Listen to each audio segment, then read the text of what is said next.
llamado Iguazú. Es agua, Iguazú grande. En término guaraní, Iguazú, agua grande.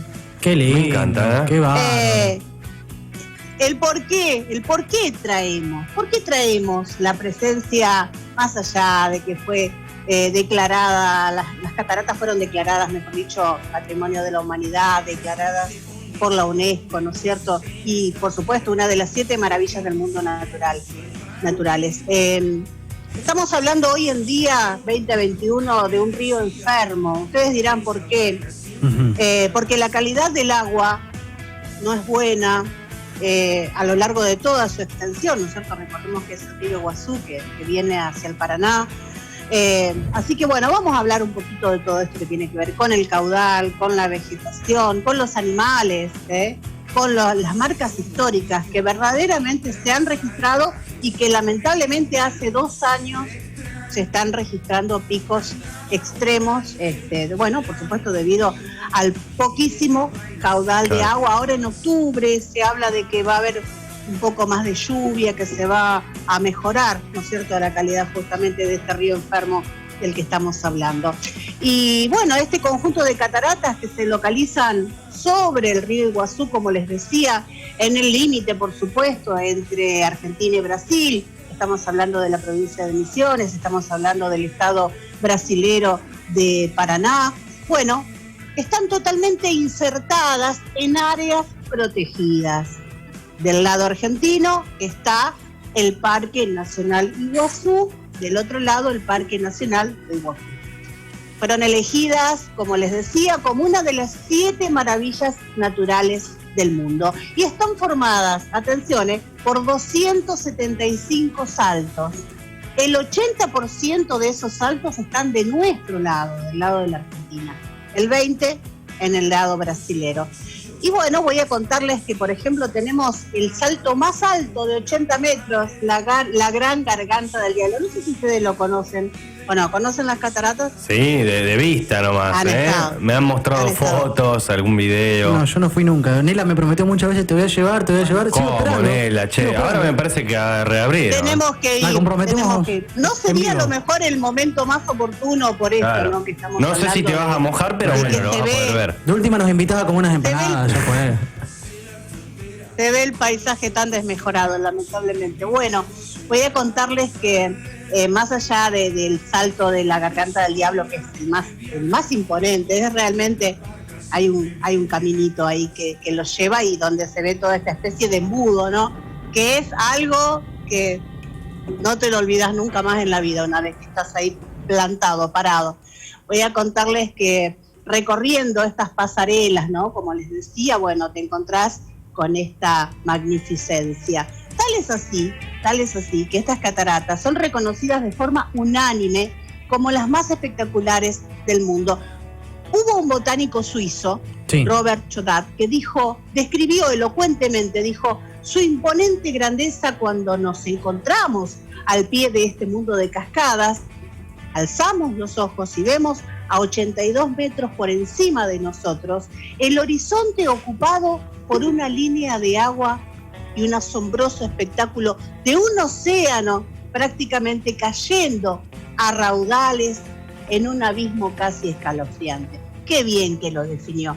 No traje tanto la parte histórica porque es larguísima, pero porque fue descubierta en distintos años por distintas personajes que venían de Europa, ¿no? Por supuesto, ya sabemos lo que venían a buscar. Totalmente. En 1902 el ministerio, sí, no traje la parte histórica porque es extensa y recordemos los pueblos indígenas que había, ¿no? Y bueno, no son cosas tan agradables para recalcar y para contar en este mediodía. Voy a contarles que en 1902 el Ministerio del Interior encomendó al arquitecto paisajista Carlos Tais realizar un estudio de las cataratas que fue la base justamente para que en 1934 se inaugurara el Parque Nacional Iguazú. ¿Saben cuántas hectáreas de selva misionera poseen las cataratas? 67.620 hectáreas. ¿Qué les parece? Todo un contexto verde con... Sí. Para caminar por esa selva ¿Sabes que hace apenas un siglo era totalmente impenetrable todo este sector? Impenetrable. Bueno, gracias a Dios luego con la creación de este parque nacional, las cuestiones cambiaron, ¿no? A través de estas pasarelas, de estos pasadizos de los que estamos hablando. La fauna que existe en las cataratas del Iguazú está compuesta, 450 especies de aves, solamente de aves, 80 especies de mamíferos, gran cantidad de insectos, y también está la fauna fluvial, que es, por ejemplo, nos encontramos con yacarés, tortugas, garzas, peces. Dentro de las especies de aves encontramos también tucanes. Hay 5 clases de tucanes. Uno es el predominante, podríamos decir, ahí en las cataratas. Las cascadas representan un lugar de refugio para los animales también, sobre todo para los animales que están en peligro de extinción. Por ejemplo, el jaguar, el tapir, qué lindo que son los tapires. Por ejemplo, el oso hormiguero, el ocelote, las águilas selváticas. Bueno, todos ellos están también inmersos, no solamente en esta selva de 67.000 hectáreas que hablamos, sino también debajo de estas cascadas de agua, que por supuesto, bueno, ahora son de menor caudal, como hablábamos recién. Voy a contarles que en 1984 el sector argentino de las cataratas, el Parque Nacional Iguazú, fue declarado Patrimonio de la Humanidad, nada menos que por la UNESCO. Cerca de las cataratas se encuentra la ciudad de Puerto Iguazú, que es justamente donde está la triple frontera. Es una ciudad hermosísima. Está la frontera Paraguay, Brasil y Argentina. Consta el paseo de las cataratas del paseo inferior y del paseo superior. Por supuesto, el paseo inferior son estas caminatas, ¿no? Que se hicieron tallando las piedras. Tallando las piedras podés pasear, por ejemplo, por el paseo inferior. Del lado argentino también nos encontramos con el paseo superior, que se recorre, por ejemplo, es un punto de observación antes de llegar a esta gran garganta del diablo de la que estábamos hablando recién. Es un punto de observación desde un nivel muy alto que cambia por completo la visión del paisaje. ¿Por qué? Porque justamente es un paseo superior, pero la mejor vista, la panorámica, está del lado de Brasil. Voy a contarles también que, claro, bueno, nosotros tenemos casi el 80% y ellos la mejor vista. Pero tenemos una cuestión a favor. Nosotros podemos recorrerlas en lanchas hasta una cercanía considerable de 50 metros, no más. Claro, donde a la garganta del diablo me estoy refiriendo. Claro.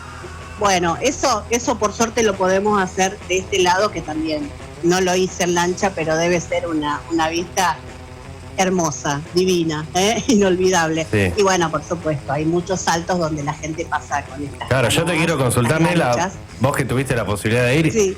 ¿Cómo es la experiencia, no? Desde que llegás, los sonidos, los olores, todo lo que hay allí en ese ambiente totalmente natural, poco intervenido también por el hombre, con esas pasarelas. Totalmente, sí. A pesar de la afluencia de gente que va. Ahora les iba a hablar de que una vez que fue justamente, que pasó a ser una de las 7 maravillas del mundo, el primer año el aumento y el volumen del turismo fue aproximadamente de 300.000 personas en un año. Imagínense cómo aumentó luego que fue declarada una de las 7 maravillas del mundo natural. Sí, les iba a decir, viste que por ahí dicen, te encontrás con monos. Es real. Yo fui 3 veces a las cataratas de mi vida y muchas veces los monos van caminando entre tus piernas. No me pasó la última vez, pero en otras oportunidades sí. Les digo mono porque tampoco me voy a hacer la que conozco tanto de otras especies. No, pero en el apoyo visual, chicos, medianos, que estamos viendo, se ven todos los animales, toda la fauna que hay por allí. Tranquilamente, sí. Y se mete entre los turistas. Supuesto.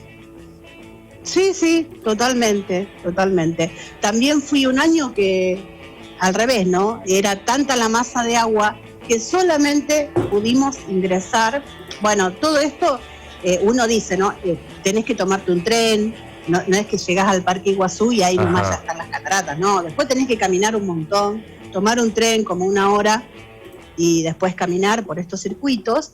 Y bueno, solamente debido al caudal del agua, fue hace como 5 o 6 años, que no solamente se podía visitar la Garganta del Diablo debido, reitero, al caudal del agua. Igualmente la Garganta del Diablo era todo ese vapor de agua, ¿no? Que claro. La fuerza del agua cayendo sobre las rocas que divisamos esa tenue especie de lluvia, ¿no es cierto? No sé cómo definirla, ¿no? Pero es una especie de lluvia constante. Sí, se forman arcoíris, unas imágenes espectaculares. Una garúa, siempre quise decir eso. Sí. Claro que sí. Y bueno, estábamos hablando de esto del caudal del agua. El caudal promedio del agua es importante que lo cuente, porque muchos se van a acordar. 1.500 metros cúbicos por segundo. Upa. Es el caudal normal. 1.500 metros cúbicos por segundo. Eso cuando está todo bien, ¿no? Cuando no hay problemas con la bajante de los ríos y ni ningún conflicto. Sí, claro, ese es el caudal normal. En este momento, vamos a hablar, en este momento es de 2 millones de litros por segundo. Fíjense, hay una gran diferencia. Les voy a hablar de una crecida histórica que llegó a los 50.000 metros cúbicos por segundo, que fue justamente en el año 2014. Debe haber sido esa vez que yo no pude, que solamente pude ir a la Garganta del Diablo. Ese fue el récord histórico en 2014. Bueno, el caudal promedio, les decía, 50.000 metros cúbicos por segundo. Y también lo contrario, en 1978, por ejemplo, estuvo también, contrariamente, un récord histórico que, bueno, fue el año que menos caudal, llevaban de agua llevaban las cataratas. Así que bueno, encontramos estas mediciones históricas, ¿no? Contrapuestas. Qué bárbaro. De todas maneras, voy a contarles que en el año 2012 las cataratas del Iguazú fueron elegidas como una de las 7 maravillas del mundo naturales. Y ustedes dirán, la Fundación New Holder fue la que hizo este relevamiento, ¿no es cierto? Más de 100 millones de personas votaron en todo el mundo a través de internet, a través de mensajes de texto, con más de 440 atractivos y más de 220 países que participaron. Tengamos una gran competencia. Eso está bueno saberlo porque, claro, ¿quién determina qué es o no una maravilla natural? O cómo ingresás en esos 7 puestos. Fue por la gente, también tengamos esto en cuenta, es importantísimo. Es que hubo un especialista, le pusieron un mango de más, porque tener también en tu país una de las maravillas significa a nivel económico algo bastante grande, claro, porque dicen, bueno, estuve en una de las 7 maravillas naturales del mundo, vamos a subir el precio de las entradas, vamos a armar todo un proceso turístico alrededor de esta atracción. De hecho, la gente de la región vive prácticamente para el turismo que traen consigo las cataratas. Por supuesto, yo había viajado la primera vez, por ejemplo, creo que fue en el año 1996. Después de esto, de que fueron declaradas de esta manera, a nivel mundial, ya el mismo arribo al Parque Nacional Iguazú ya era otro escenario, digamos, ¿no? Tenías tu barcito para tomar algo, tu lugar donde, por supuesto, adquirías tus merchandising, ¿no es cierto? Pero de un nivel terrible, cómo cambió desde mi primer visita a la segunda, ¿no? Era todo mucho, había una gran inversión de parte del gobierno de la provincia de Misiones, ¿no? En cuanto a la entrada al Parque Nacional Iguazú. Había lugares donde podías estacionar, tu coche, todas esas cosas que no se veían anteriormente, ¿no? O había lugares, pero hubo una gran inversión en infraestructura, ¿no? Claro, sí, es entendible también. Exactamente, los baños por acá, por allá, muy bien instalados, ¿no? A eso me refiero. Bien. Por supuesto, bien. Turismo. En las cataratas te encontrás con turistas realmente de todo el mundo. Nela, ¿te quedó algún dato más para cerrar? Sí, por supuesto, me quedó el dato de que se avecinan tiempos todavía difíciles. A pesar de que hay una serie de represas hidroeléctricas, no solamente aquí en Argentina, mayormente en Brasil, que están con una especie de reserva, por así decirlo, de agua, el panorama no es favorable, al menos en el futuro inmediato, ¿no es cierto? De acá a unos meses inclusive. Así que es más que nada, ahora viene el verano, concienticémonos realmente del uso del agua, ¿eh? En casa los tengo locos, cierren las canillas, cuidemos el agua, porque verdaderamente es todo el panorama poco alentador en cuanto a por ahí estamos acostumbrados, ¿no es cierto?, a no pensar demasiado en esto del caudal del agua. Sí. Bueno, pensemos, tomemos conciencia, eso sería más que nada el mensaje en este mediodía.